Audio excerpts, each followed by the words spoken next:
Excuse me. Hey, everyone. Welcome to the Entrepreneurs Hangout podcast. We are on season 4, episode 8.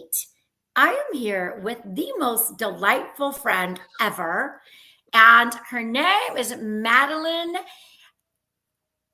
We just talked about this so that I didn't screw it up. I knew I was going to do that. Madeline McMahon. I was trying to make it complicated. Still, that is so funny. Madeline, that is awesome. Madeline, just a little background. Madeline and I met I don't know, Madeline, maybe 5 or 6 weeks ago. Something like that. Yeah, about a month. At a networking event. And she was doing this amazing workshop on AI and using it. And let me tell you, folks, I've done quite a few. I've actually had some teachers teaching AI on the Entrepreneurs Hangout. And Madeline's workshop blew me away. It blew me away so much that I'm like, we want to connect. I want to talk to you, but I want to Madeline, man, tell everybody who you are, what you're doing, all the juicy stuff. Very cool. Thank you so much for that introduction. I'm very excited to be here and have a similar energy experience. I love how much fun it is when we have conversations about anything, but I'm particularly excited to talk about entrepreneurship. I am a fractional marketing strategist. So I typically work with small business teams or founders in startup phase to better identify a marketing strategy around what we're trying to accomplish right now and a budget. So a lot of the people I'm working with are in the do-it-yourself phase. And so a natural part of conversation that comes up for me with almost all of my clients is how to maximize your digital marketing presence through social media. I like it. Mm-hmm. And you do such a great job with it too. So Madeline, I know, everybody's talking about AI. Everybody's talking about AI. And you know what? I loved your talk because it was all about strategy. And it was about, listen, there's no hidden secrets to how to get this done. So where do we want to start? And I want to find out this before we start, because we are talking about entrepreneurship. Let's talk about the phrase fractional. Right? Because there's a lot of fractional CFOs and CMOs and all that. But talk a little bit about what's fractional to you, because I think this is a good topic where people think that they've got to completely hire on, commit to, but fractional is great. Absolutely. I have found that fractional can mean different things for different individuals. So this is a really great starting point in how to appropriately vet your vendors, right? Having an understanding of what fractional means for them. What I find in the CFO space, the chief financial officer, is that people are looking for a dedicated individual that can help them for long term, but they don't need to have that entire 6-figure salary for. So you're seeing the idea of like a fractional CFO. It's almost like a part-time financial component to your business, because in reflection, are you truly taking full-time advantage of that representative within your company? And similarly then with marketing, what I found was that very few businesses could afford the job title of a chief marketing officer, and strategy really was a weakness with a lot of people. So what makes me a little different in my fractional journey is my goal is to be a stepping stone. I want to help you either determine how to do it yourself or better understand which vendor can serve you at which price point based on what you have going on. So ultimately, my goal is not to be your long-term solution, but to help you better recalibrate, organize, and either empower the team you have or connect with the vendor that can help you solve some of those problems in real time. I like Does that. that make I like sense? it. Absolutely. Absolutely. I just like to shed light on it because I think a lot of people, especially in that startup phase, where they don't do what they should do because they don't think that it's in their budget. But there are a lot of fractional, like I do a lot of mentoring. I do a lot of helping people in their startup journey. And it's not like you've got to be able to commit to me for a week or 2 weeks or 5 years or whatever it is. There are other ways of being able to work with professionals and advisors. There are also professionals and vendors that will do the work on your behalf, and others that can be, a complement to some of the work you're doing. So where I typically start with people is, what is your bandwidth like? Mm-hmm. Where do you have time? Where do you feel energized in your business? And how can we leverage that to create systems? Or what new tool do we need to look for that can help connect some of those dots that you're not able to connect on your own? Right. I typically work with people that have just spent a bunch of money on marketing and they don't know if it worked or not, Yes. or people who have tried everything free and just can't make sense of what to prioritize. So I talk a lot about bandwidth. What do you have time for right now? I say something differently, which is like, okay, you've came to me because your business is broken. It's broken in the sense that it's not doing what you want it to do. It's not doing what you visualized it to do.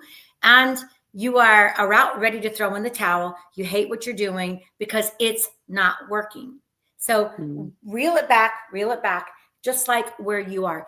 How do you like dive in with the company? Because I'm going to answer this, yeah, but I want you to answer it Mm-hmm. first about like, where do you start? What you've been doing's not been working. So let's start with what you've been doing. How can we fix it? And how do we bring you forward?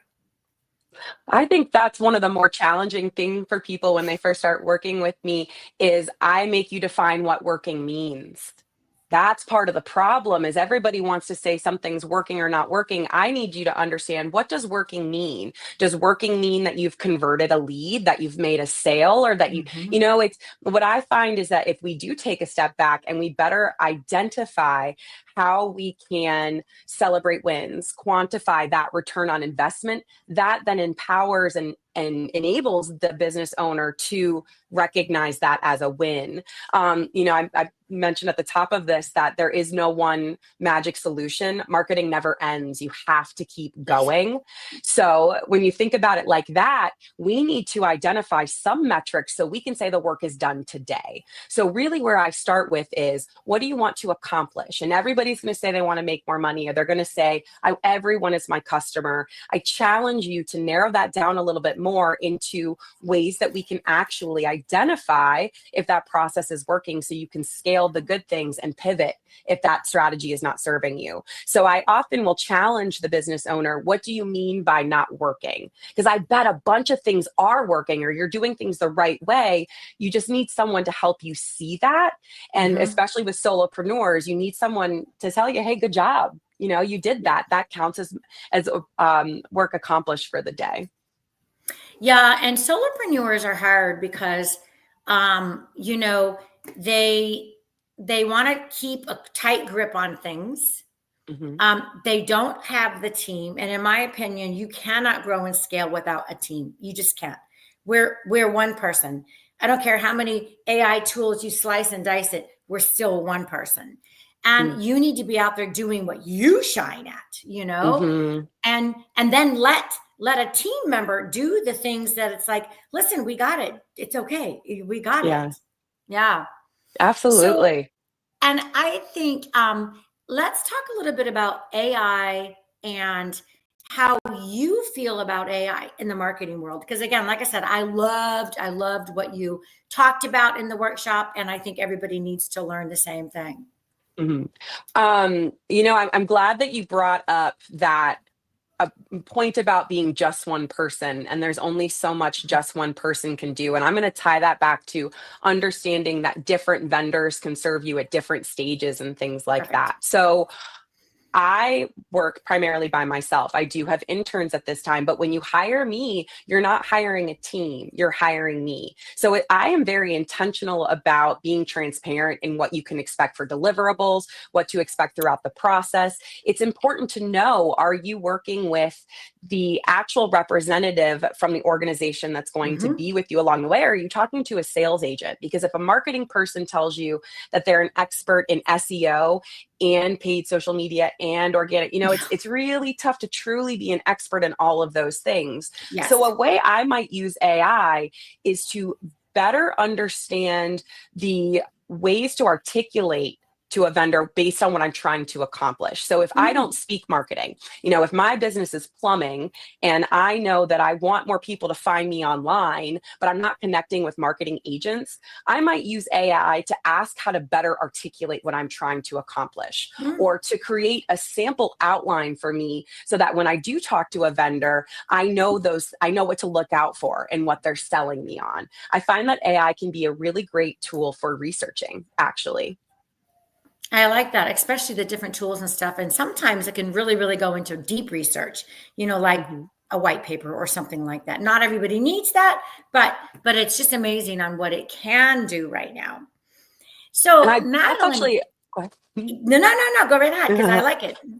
Just with the white paper, I've got a great example, and I'll share the article with you, and you can share it with your listeners and your viewers for later. To make an easier entry point, I actually found a Forbes article that gives you prompts that essentially create this white paper for you. And what I like about the exercise is not so much the idea that that is then your document that you're going to use forever, but it could be the conversation starter to help you vet that vendor. Like, this is the research I've done. This is what I think my business should be doing. Are you the marketing representative that can help me get there? Or do I need to talk to someone in a different department, if that makes sense? I like it. I like it. So, Madeline, where do you start? What do you like to start? Again, I know you like to find out what's working, what's been working. Do you find that your business owners or your entrepreneurs, like, they know exactly what has been working, or they're still a little foggy?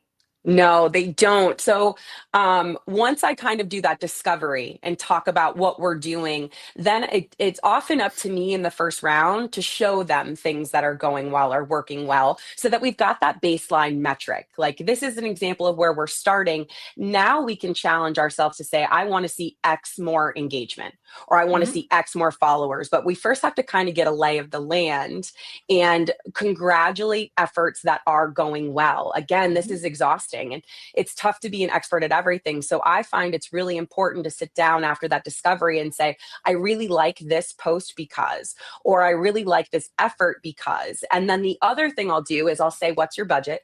And everybody always tells me they don't have a marketing budget. So then the next task is, well, what did you spend in 2024? Right? And even if that's not what we're saying we're going to spend for 2025, that is a base budget, right? We can look back and say, what did you spend last year? And let's see what that would look like if we were to more intentionally allocate that over 12 months. So, making sure that I'm giving them credit for networking, giving them credit for hours spent. Through that discovery, we try to quantify some of the current efforts so that then we can set goals and scale from there. I like that, which is because a lot of people don't sometimes know what their budget is, or they don't say they don't have one or whatever. But I find, marketing and efforts can also be tools that, like, you thought were going to work, but didn't.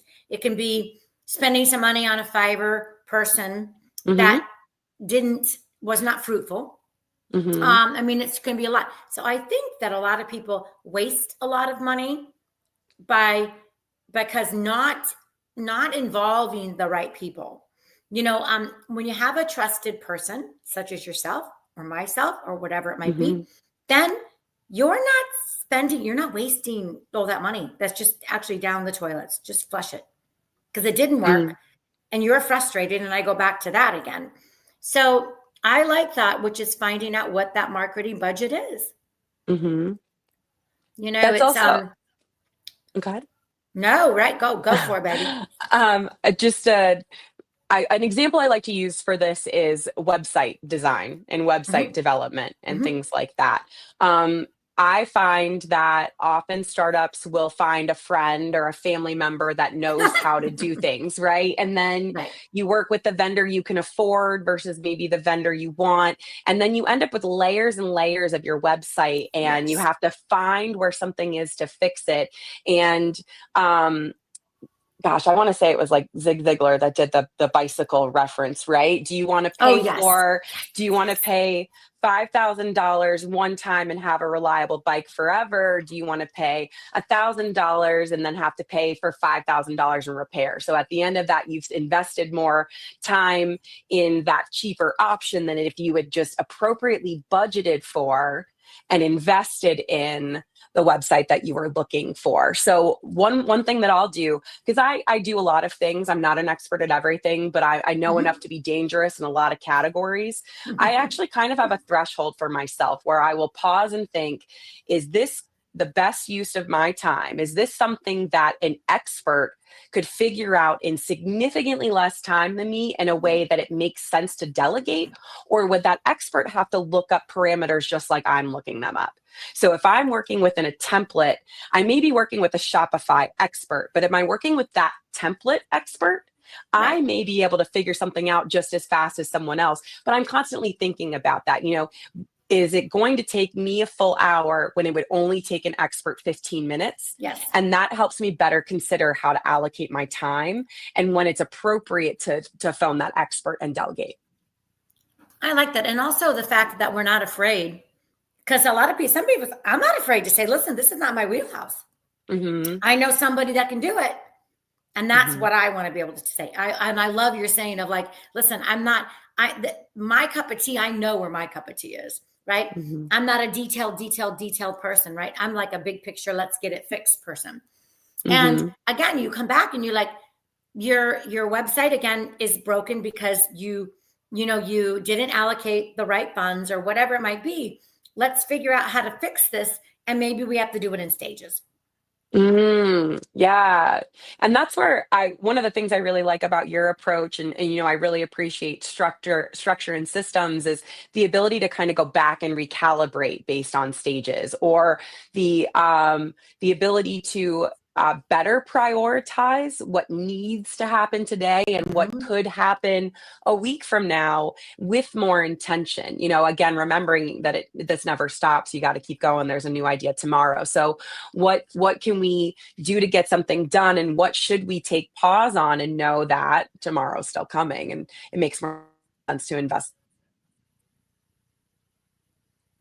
I agree. So talking about like industries, where do you see maybe, we don't want to bring politics into the stuff right now, but there's a lot happening right now. A lot of people are having to rethink what they're going to do. Would you have just any comments on that, given the fact that we're both in marketing, that we're both in actually helping businesses grow and scale, honestly?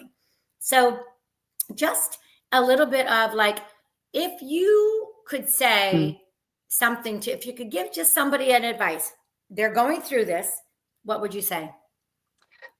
Not bringing up political, but current events, certainly. A big shift I'm seeing that I think will have a lot of impact in a lot of different places is walking back some of the grant funding that's available. So if we had done this podcast 12 months ago, I might talk more about leaning into grants and things like that and looking for alternative funding.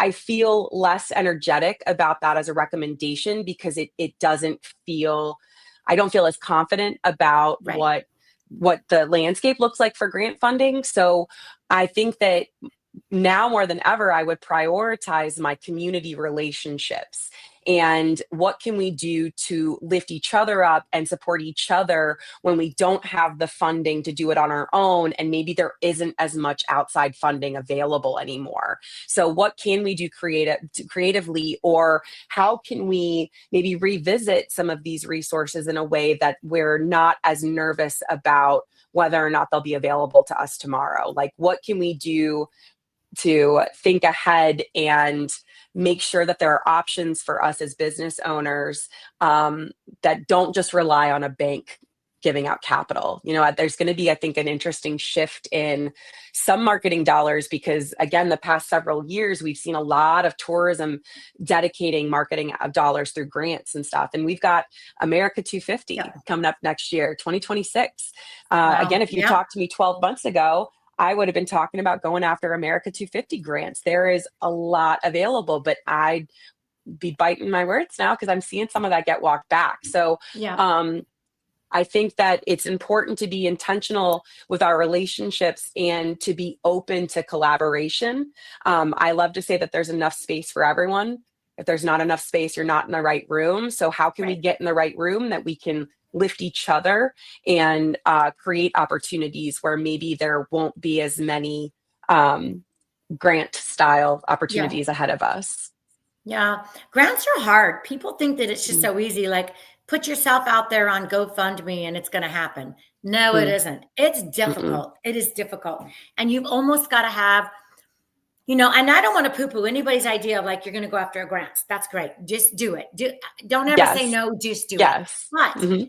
you have to have almost a full-time person really, really dedicated to it because it's a lot of work.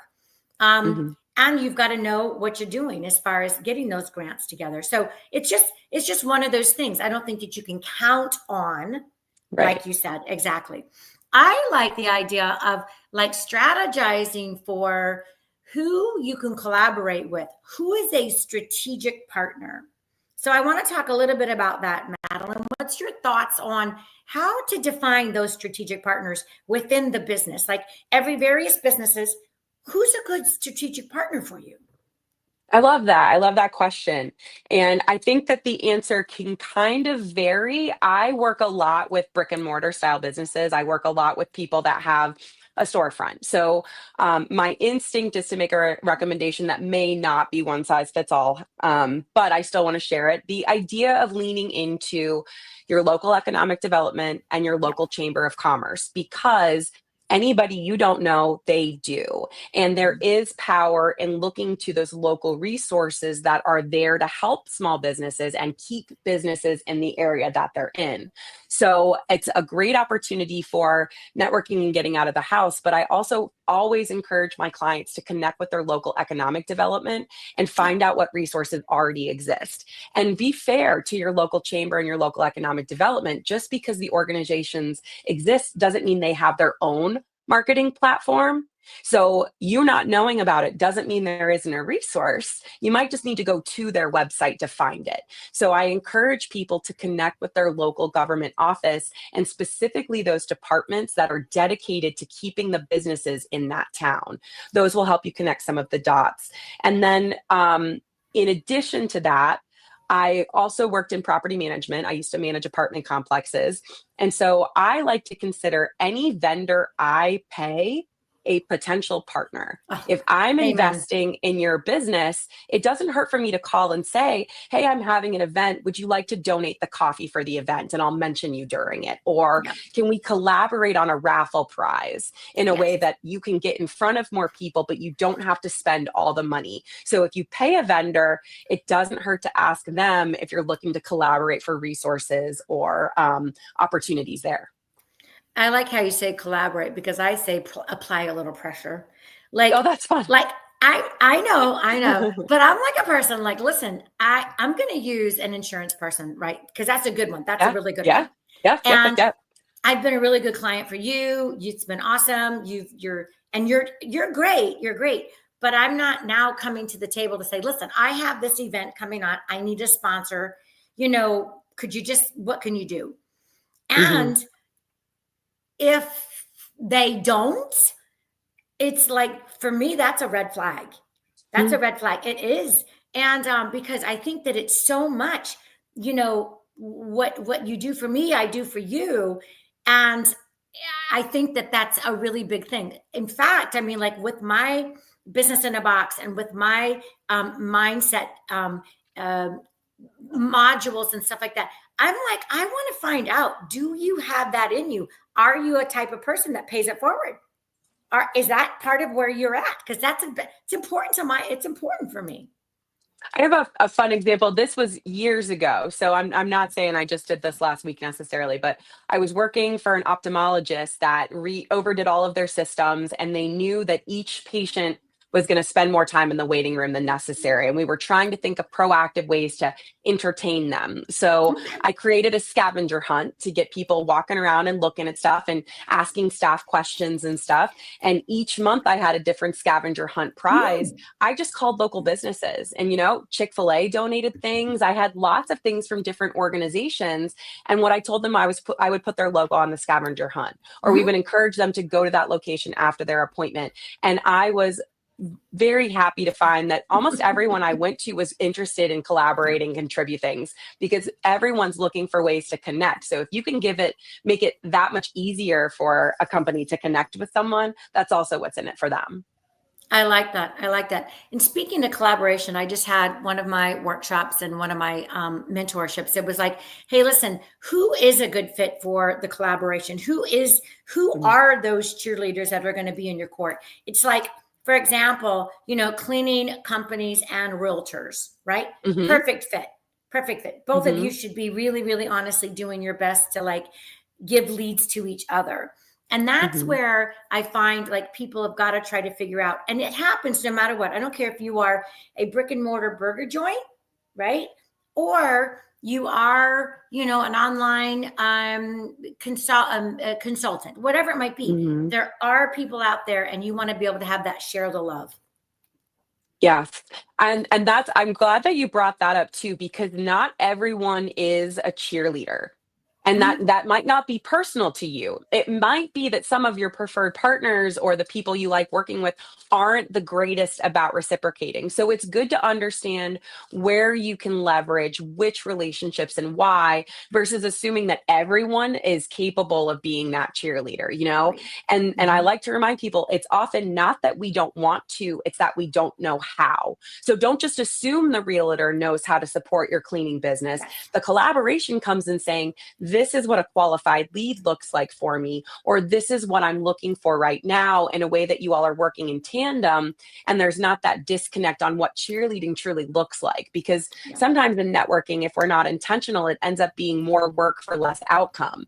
So how can we find the right person for the right project, kind of based on what we're hoping will accomplish?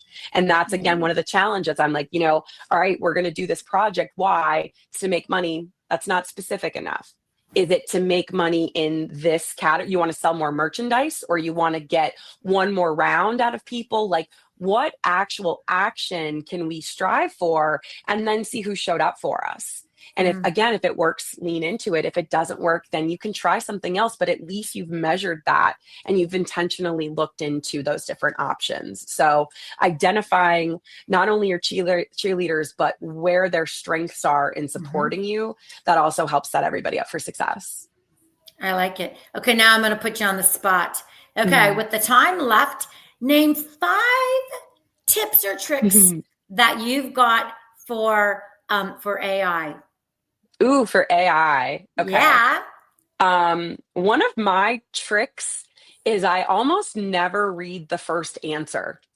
I almost never even care what ChatGPT is going to tell me that first time. I am feeding it parameters before I trust its review. So I will often give it information in chunks and see what it regurgitates first before I start really reading into it. So iterating is really important. If you have paid versions of things, now you can actually take screenshots and put it into chat. So a tip I gave someone earlier this week was, if you have a newsletter that's performing really well, but someone isn't clicking a certain button, take a screenshot and put it into AI and ask for recommendations, and it will. I have used it. Ooh, this is a good one. So I had a client that was looking at website templates, and they gave me an example of a website they really liked. So I put that website into chat and I asked it if it was a custom template or if it came from another template in a pool, and then cut to chat was actually able to give me 5 comparable templates based on what that was. So yeah. So let's see. So that was iterating things before you really use it. Asking for reviews of your performance and taking screenshots of your own stuff. Feeding it information from code and other websites and asking it to create comparable versions or find you something similar. I'm a big fan of a newly released feature, which is tasks within AI. So I'm actually using AI right now to scrape the web for networking events I may not have on my radar yet, things like that. You can use it to do some research. And then you can also use it to challenge the way you're thinking. So if you've got an idea you're really excited about, you can put it in there and ask for an argument separate from that and justify why that would be an interesting idea. So you can kind of stretch some of your thinking by challenging it to come up with an opposite idea than what you're suggesting, and then justify why that might work. So lots of ways that you can use it for research and for developing different thought processes. And I'm going to give you one more, actually, because I've got another one. And by the way, this is a bonus. This is a bonus. This is a bonus. So do you remember when we were younger and looking in magazines and we could fill out quizzes, you know, like find your personality type, all of those types of things? Love them. If you are a person that has a blog that is published online, I challenge you, encourage you to take that blog, put it into AI, and ask it to convert that into a quiz for your readers. Yep. And it will start making that. You can turn things into worksheets. You can turn things into quizzes. It's a really phenomenal tool. And the note with that is if it's already published online, if your work and what you're copying is already out there in the World Wide Web, don't worry about giving chat anything proprietary in that sense, right? If it's already live on the internet, don't worry about asking chat to iterate it. So turn your blogs into quizzes and workbooks. And that's funny because I'm a big believer on quizzes. People love quizzes. It's, you know, there are some steps in order to do it right, but people love quizzes. So Madeline, you have been an amazing, amazing guest. I hope that everybody has really gotten good value out of this. We're going to make sure that you have all of the show notes, how to contact Madeline. And I know that we're going to be seeing each other at the next networking event, wherever that might be. Maybe perhaps your chat and my chat can talk to each other and make some networking events happen. Right. That's tomorrow, is our chats become our virtual assistants, and they just proactively make sure that we get to hang out with the people we love talking to so much. That's the dream. I love it. I love it. All right, you guys. Thank you so much. Guess what? The Entrepreneurs Hangout is same time always next week at 3:00. If you'd like to be a guest, please hit me up. You know where to find me. I'm on all the social channels, Kiley Doll. Madeline, thank you very much. And I will see you very soon, darling. Thank you for your hospitality. Cheers, everyone.